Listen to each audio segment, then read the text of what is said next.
to Kenya now, and demonstrators are gathering in towns and cities across the country for protests against a finance bill that would raise taxes. Let me take you to the scene live in the capital, Nairobi. There you can see the protesters are out on the streets holding banners and going through the capital. Now, police have been trying to disperse the protests outside Parliament, where those proposals are again being debated.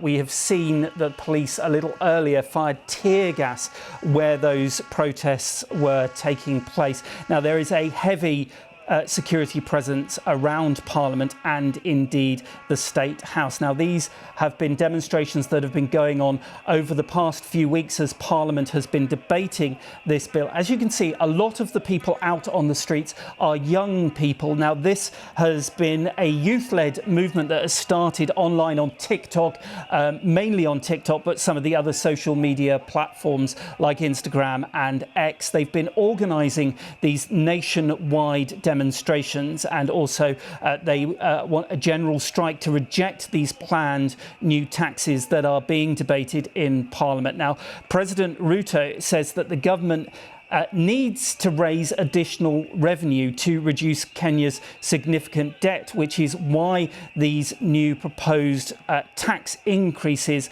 need to go through. But a lot of Kenyan lawyers during all of these protests have expressed concern about the arbitrary arrests and what they say is the intimidation of activists that have been taking place during earlier protests. I mentioned that these protests have been going on for a number of weeks. Indeed, last week we heard that 2 people were killed during the demonstrations when thousands of people took to the streets in several cities. Here you can see the live pictures from Nairobi, where a lot of young people are on the streets demonstrating. As I say, this is all against a proposed new law that is being debated in Parliament that would raise taxes. Now, a lot of people who are demonstrating against this say that this would affect the cost of living is already bad in Kenya, and the fact that if the taxes are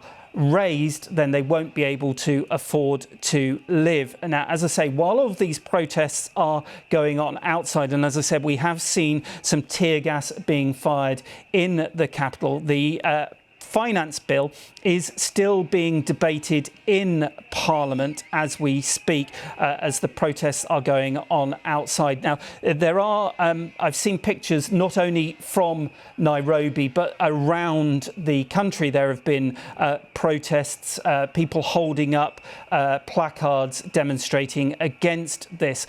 We have heard that in Parliament there are discussions about amendments to this bill taking place at the moment. So while the protests are going on outside, the MPs inside are still looking at whether there are amendments to this. Well, indeed, the minority leader said that MPs are having to take painful decisions.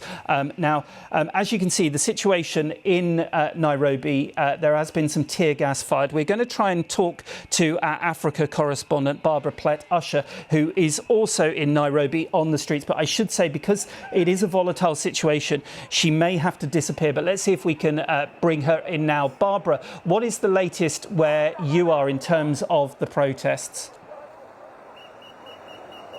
Well, it's very swiftly moving. We're on the side of one of the main streets here, Kenyatta Street, and the protesters are trying to get up it towards Parliament, and there are police in riot gear at the different intersections trying to stop the different streams of protesters. So it's quite chaotic. Protesters break through, lots and lots of tear gas fired. We've been caught in it a little bit ourselves. So it's at the moment it's bedlam with a lot of tear gas, and protesters determined, as their goal is today, as it was last week, to try to get to Parliament to make their point about the tax bill. Just remind us what they are angry about, Barbara. Well, this is a finance bill that was set to impose quite a lot of new taxes on Kenyans. It's because the government has a massive deficit, and it's because it's already borrowed a lot of money. It has a huge debt loan. So it doesn't want to borrow more to do that, and so it's trying to raise money from its own people, encouraged by the IMF, I should say.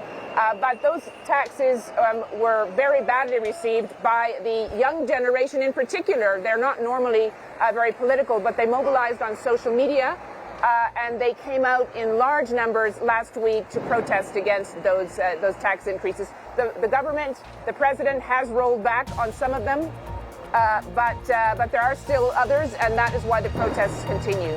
You're watching BBC News.